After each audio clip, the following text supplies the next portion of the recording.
Hi everyone, welcome to Ask a Florist Anything. My name is Ellen Frost. I'm so glad you're here with me today. If you are here live, will you give me a hello in the comments and let me know that you can hear me, or a thumbs up? For today's question and answer, you can either put a comment in the comment section or down at the bottom where you see the little question mark, you can add your questions there. So just a quick introduction as we get started. My name is Ellen Frost. I'm the owner of Local Color Flowers. I am located here in Baltimore, Maryland, and I have been a florist for 17 years. And my floral design studio sources all of its flowers locally, so everything we use come from farms within 100 miles from Baltimore. I also write a free weekly newsletter all about flowers, which you should definitely check out. You can find that at ellenfrost.com. It comes out weekly on Thursdays. It's a lot of fun, and it's a great way to learn more about flower growing, flower designing, local flowers, seasonality. I'm also a course creator with the Gardener's Workshop. I offer 2 online courses through the Gardener's Workshop. One of them is a short course called Preparing to Sell to Florists. That's great for farmers who are wanting to sell flowers to florists. The other one is a long course, and it's called Growing Your Business with Local Flower Sourcing. And it's great for farmers and for florists who want to source more locally and want to know how to do that. So I'm excited to be here today, and I'm ready to answer all of your questions. So let's get started. Like I said, you can put them in where the little question mark is or in the comments. Either of those are great. And just wait for a few questions. I'll tell you a little bit about what I'm doing today while we're waiting. I'm here in my studio doing some YouTube videos, actually. I just made a video that will be coming out next week about large-scale urn arrangements using all locally sourced flowers. So we had things like smokebush, delphinium, foxglove, lilies, poppy pods, statice, poppies themselves. So it was a really fun video to make. I do put out YouTube videos every Tuesday, and they are to help beginners or people of all sort of levels of design create beautiful designs with local flowers, and as well as talk about things in our industry that are of interest to farmers and florists. All right, we don't have any questions yet. You guys, I cannot believe you don't have any questions. You can ask me about flower design, selling to florists, what else? Let me say, somebody just asked a question about Lisianthus seedlings. I am not a grower. I am only a florist. So next week when Lisa's back, she or Dave, if he's around, can answer all your questions about growing. I tried to grow in the past and decided that floristry was a better fit for me. You can find me if you want on Instagram, either at Local Color Flowers or Ellen Frost Flowers. So Local Color Flowers is really our studio Instagram, and Ellen Frost Flowers is more my personal branded Instagram that teaches people. There's lots of education things on there. So you can check me out in both places. And you can find the newsletter at ellenfrost.com. So let's see, we've got a question here. Where do you suggest we start as a hobby or home gardener regarding arranging? That's a good question. First off, I would say it's great that if you have flowers at home that you can play with, because having your hands on flowers and practicing design is the #1 way you get more comfortable doing floral design. So I would say definitely practice. You can check out my YouTube channel, Ellen Frost, on YouTube, because I have a ton of videos for beginners to just get started.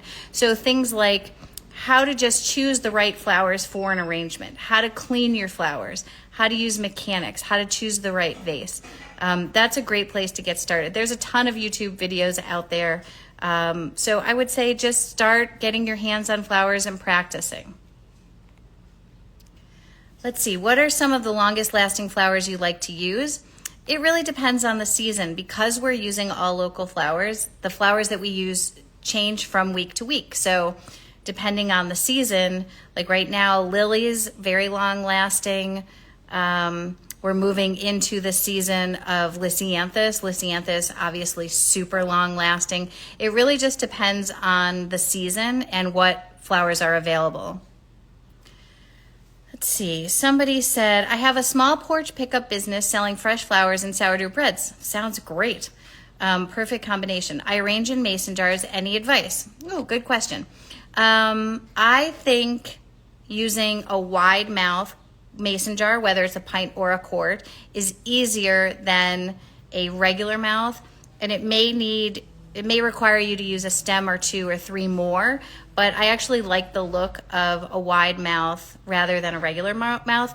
And the only reason I say that is because with the wider mouth, you can put your flowers in at an angle more, which means they splay out more and everything doesn't feel so upright.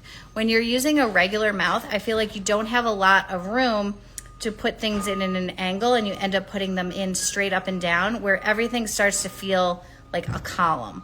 And I really want things to feel a little more natural. Put them in at an angle, I feel like that's better. No. So let me just check out some other questions. What do flower farmers offer you from November through February? Well, starting in November, we have things like cabbage, mums, sunflowers.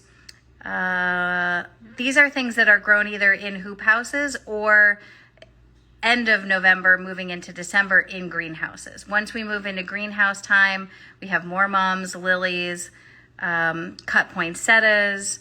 And then once we hit January, then we're already into all of the spring flowers that are grown inside greenhouses. So tulips, ranunculus, just all the spring things. And actually, if you go back on Lisa's podcast, her and I did a whole podcast episode going month to month, talking about what flowers were available and what we were seeing month to month. I think that's a good record to go back and check out. Let's see. Home arranger, but volunteer to do 3 or 4 events a year. What floral mechanics do you recommend? I use chicken wire frogs and floral pillows. Am I missing something helpful for design? That is a great question. I just put out a floral mechanics video last week that shows all of the mechanics that I use as a foam-free floral designer. So I don't use floral foam. And the video goes through each of the mechanics that I use here in my shop and when I use them, how to use them. So the first method is the taped grid method. That's like the easiest one. Chicken wire is my go-to. Frogs are great. I also sometimes use an ocean pouch, which is sort of a newer mechanic, but it is plant-based. I also sometimes use agri-wool, another plant-based mechanic. So if you check out that video, you can see all of the mechanics that I use and how and when to use them. But it sounds like you're on the right track with all of the ones that you mentioned. All right, let's see what else we've got. I'm planning on trying my hand at selling flowers. I've been growing for years, but have never sold. We ramped up our growing this year and are planning on selling. I'm nervous. How do I prepare for market? So I am not a grower. I am a florist, but I will say that selling, you do have to sort of ramp yourself up. My best advice, whether you're selling at a farmer's market or to a florist or somewhere else, is first to know and understand your customer. So that means farmers market customers are very different than florist customers, which are very different from maybe other types of customers. So really understanding your customer, what they like, what they want to buy, what is important to them. And then the other thing is having a really high quality product. So you just want to make sure that your quality is really top notch, because you want people to choose you over other vendors at the market, vegetable farmers that might have flowers. So really high quality. Understanding your customer and then having a high quality product, I think, is the first steps. I also offer a class through the Gardener's Workshop. If you go to the Gardener's Workshop website called Preparing to Sell to Florists, it is specifically for selling to florists, but we do talk a lot about pricing in that class. It's only a $50 class, so you could buy it today, watch it in 2 hours, and I think get a lot of really good tools for getting started selling, whether it's at a market or to a florist. Let's see some other questions that we've got here. I don't want to miss any. Somebody asked, what should I add to my vase water? For us, we use clean water only, unless we're making a design that is going to go to a business, say, and like a restaurant. If we provide a flower arrangement for a restaurant where we know that they're just going to ignore the flowers all week, they're not going to change the water, it's hot in there, then we'll add floral food. But for the most part, clean water that you change every single day is the best way to get the most vase life out of your flowers. Somebody said, what's the best way to approach selling to a florist for the first time? This is all totally covered in my Selling to Florist class. So we have a very specific outline with templates of emails and what to say, how to approach. Overall, I would say the first thing you want to do is research the florist that you're going to. You really want to have as much information about the florist that you're going to before you go there. The next thing is, I would not show up at a florist shop without an appointment. That's just my opinion. You really want to introduce yourself first by email, and in the class we have a template for an email introduction. You want to be prepared with things like an availability list, which we go through in the class, exactly how to make an availability list and what should go on an availability list so that the florist understands what you have available, how much it costs, how many you have, what format you should have an availability list in. So those are some of the ways to get started. You can ask for a meeting with a florist in person, but I would not just show up because florists are busy and they may not have time to discuss with you, fully what you want to talk about. So definitely check out the class. Like I said, it's called Preparing to Sell to Florists. It's only $50, and I think it's really well worth it, especially if you want to get started selling to florists. All right, let's see. Give me some more questions. I'm looking through our list here to see what other questions we have. I have a chance to open a flower cart. Do you recommend any strong flower winners? That's really exciting. I'm so curious about what that would entail. Always selling to the public when you're selling local flowers, I think about high quality. Also think about a good mix of stems. So some foliage, some line flowers, some focal flowers, some filler, some bits and pieces. Those are sort of the things that I look for when I'm creating a really great design. So having a good mix. And then also you want to set yourself apart from the grocery store or somewhere else. And so you want to be able to sell or offer flowers that are unique, can only be grown locally, are fragrant, that are heirloom varieties, that tell a story, that are seasonal. So all of those things are the things that are going to help make your product more interesting to a person trying to buy. All right, let me go through my notes here, see some other questions we might have. Feel free to put some more questions in where the little question mark is.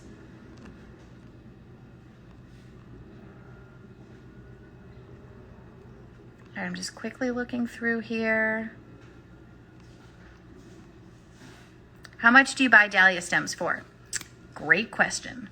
Because as we're moving into summer and we're going into dahlia season, dahlia pricing was a huge topic within our community last year. We were seeing dahlias, the same dahlia. So we did a little study of something like Cornell Bronze, which is a basic orange ball dahlia. We were seeing them as low as $1.60 up to $4 a stem.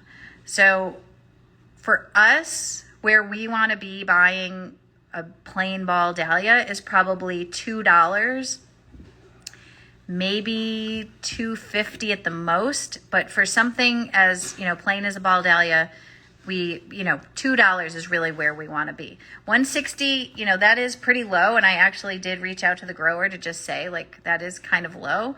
$4, way too expensive. I mean, for us, there was no way we would be able to buy a $4 dahlia. One thing that's important to understand when you're trying to sell to a florist is that a florist, in order to make money and stay in business, they have to do what's called at least a 3 times markup. So when we buy a dahlia for $2, we have to mark it up 3 times, which means we should be charging $6 to the customer for that stem. So, and the way that breaks down is like in thirds. So a third of the price, $2, goes to the farmer. A third of the price goes to overhead. So that means paying my rent, paying my utilities, all of the things that go into paying my staff, all the things that go into running a business. And then a third is supposed to be for profit. So that's what I get paid, $2. But if I'm undercharging, so say I only charge $4 to my customer, that means $2 goes to the farmer. $2 covers all of my overhead, my staff costs, my utilities, my insurance, but I am not being paid. So if a farmer feels like they have to sell a dahlia for $4, that is totally fine. I may not be able to buy it. You may have to find a customer that can buy it so that they can sell it to their customer for $12. So great question about dahlias. I'm not sure what this year is going to hold, but I will say that last year there was a lot of, I don't know even what to say, what the word is. There was a lot of stress because people had a lot of dahlias. They were trying to charge a lot for them, and they weren't selling as many, I think, because the price was too high. And so people, were stressed. Let's see. Somebody said, what filler do you use in bouquets that last the longest? Again, that just depends on the season. So filler right now, we're using things like feverfew, yarrow, especially moonshine yarrow, that lasts forever. Things like, what else do we have? Stock, which is a good filler. It really just depends on the season. But right now, I'd say like our greatest filler that lasts the longest right now is moonshine yarrow. Let's see if there's any other questions. While I'm looking here for questions, I'll also mention that I'm really excited because at the end of June, June 29th, I will be at Gardener's Workshop Farm for their open farm tour. If you haven't been to this day before, it is so much fun. I went last year for the first time, and I'll be there. Dave Dowling will be there. Lisa and her team will be there. I'll be doing some floral design demonstrations and also just like chit-chatting. It's one of my favorite things to do is just chit-chat with people that are in the flower industry or hobbyists that love flowers. So definitely check out Lisa's open farm tour June 29th. It's a Saturday. And if you comment open in the comments here, Lisa will send you some information all about the farm tour. Somebody asked, where can you buy bulk flowers? So like for me personally, I just buy directly from our farmers in bulk. Other florists would buy in bulk from, say, like a wholesaler or from an online wholesaler, either an in-person wholesaler or online wholesaler. Let's see. How do you rely on social media if you are not so good at it? That is a great question. Here is what I would say about social media. It is sort of a normal part of business these days. And I think that it's important to get comfortable with it enough so that you can use it as a tool. So that's what you want it to be, a tool. You want it to be a tool to tell your story to your customer or to better serve your customer. So I would start by just saying, okay, what is the one, maybe two, but one social media platform where I know that my customers are? So whether that's Facebook, Instagram, TikTok, LinkedIn, YouTube, pick one or two and focus on those. And then just get comfortable even posting once a day, like for Instagram, posting once a day. It doesn't have to be stressful. It doesn't have to be like overly thought out. It can be a simple picture. It doesn't have to be a reel. I mean, that's great if you can do video, but if you can't, you can't. Just to get started, a picture and a story. The story of your flowers, the story of your farm, the story of your life as a farmer. Be thinking about what your customers would want to see on your social media. Keep it simple. You can, take a picture. There's very simple editing on your phone. If you take a look at my social media, like I said, I'm on Instagram at Local Color Flowers or at Ellen Frost Flowers. I do try to post every day, and I don't necessarily, I have sort of a list of pictures in my phone that I can use, and I just go from there. Don't overthink it. Make it simple. Maybe you do it, like for me, I do it in the morning, every morning. So it's just part of my morning routine. I get up, I do my coffee, I read the paper, I post on Instagram. Make it part of your routine so it doesn't feel like something like hanging over your head. And make it fun, right? I mean, social media, I feel like should be fun. It used to be fun. It can be fun. It's a way to interact with your people. So the thing that I like most about social media is that I can interact with people that care about the same stuff I can. So whether that's sending a direct message or answering a comment or asking for comments, try to make it fun and interactive. I think that will help. All right, let me take a look at some more questions. I don't want to miss any. How many stems of each flower variety are you looking to buy at a minimum at a time? Well, let me maybe rearrange the question a little bit. Sometimes I need to buy things just in small quantities. So if you're a grower who has a small quantity of a certain flower, it doesn't mean that I wouldn't want to buy from you, because sometimes I just need 1 or 2 bunches. However, if I'm trying to buy in bulk, more stems at once does make my life easier. But I would say, if you're selling by the stem, you're really only selling by the stem until you're big enough or you have enough stuff to sell by the bunch. The standard is to sell by a 10 stem bunch. So if you are listing on your availability list, 2 bunches of something, I think that's fine. It'll sell out quick, but if you have a small number of things, it's okay to have, a small amount of product. Somebody asked about tomatoes. I don't know anything about tomatoes. I don't grow tomatoes. I don't really grow anything, or not a lot of things, at least not successfully. Lisa or Dave will be back to answer questions about tomatoes. Okay, let's see. Got a couple more questions here.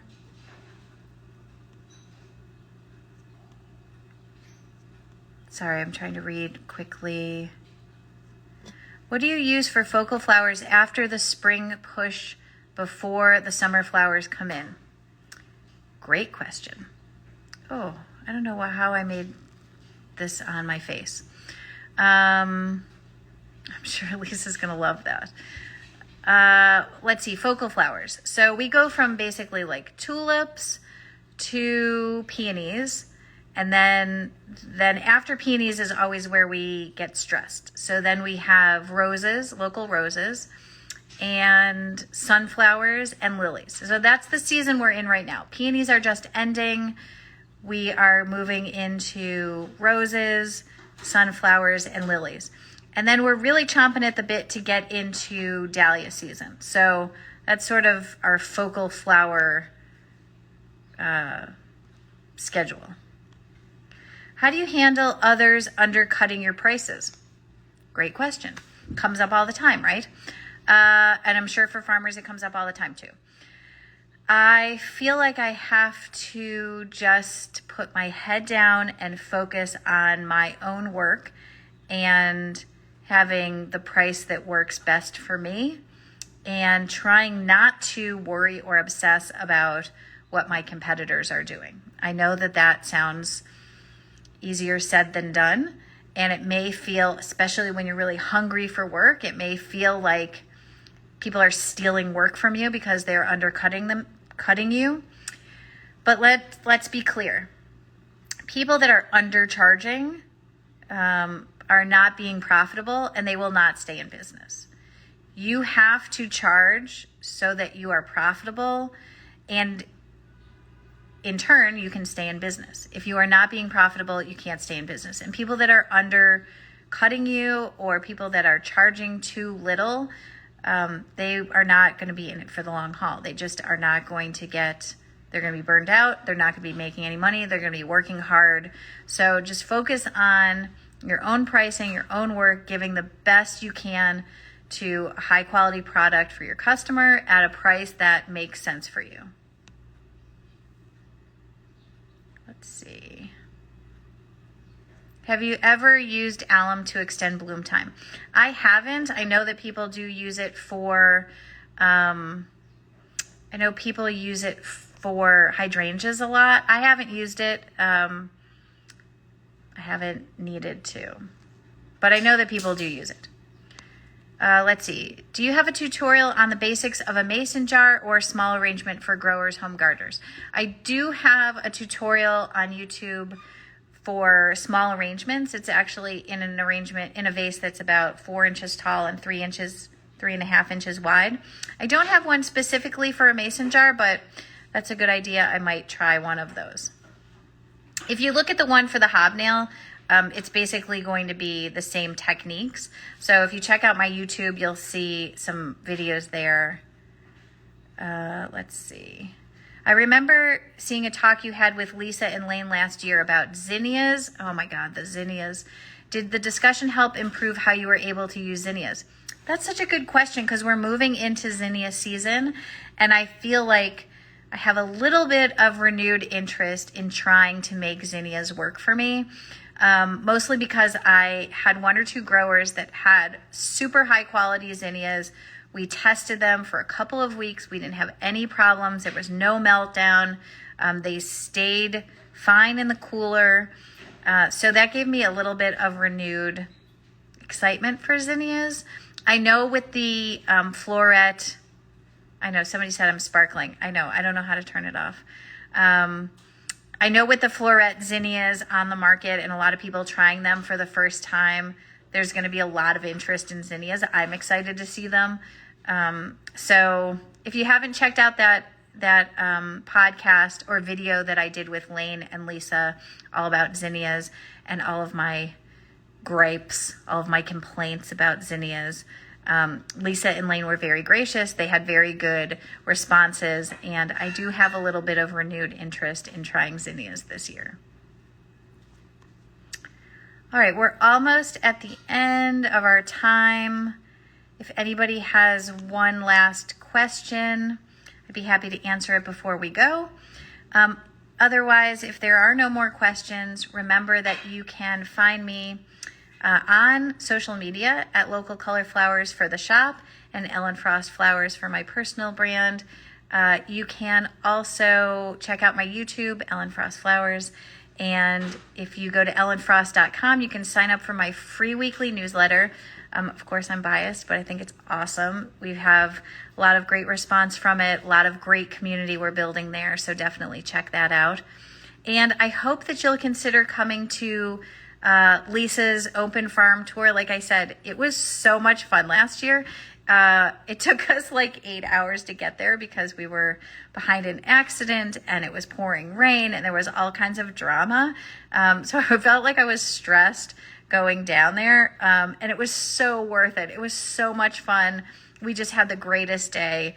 And so I hope you'll decide to join us. And if you just comment open in the comments, Lisa will send you some information all about the open farm tour. And if you have any questions after we're done here today, just reach out, send me a direct message. I would be happy to chit chat, and I'll see you again soon. Thanks, everybody. Thanks so much for joining. Hope to see you in a month at Lisa's farm. Bye now.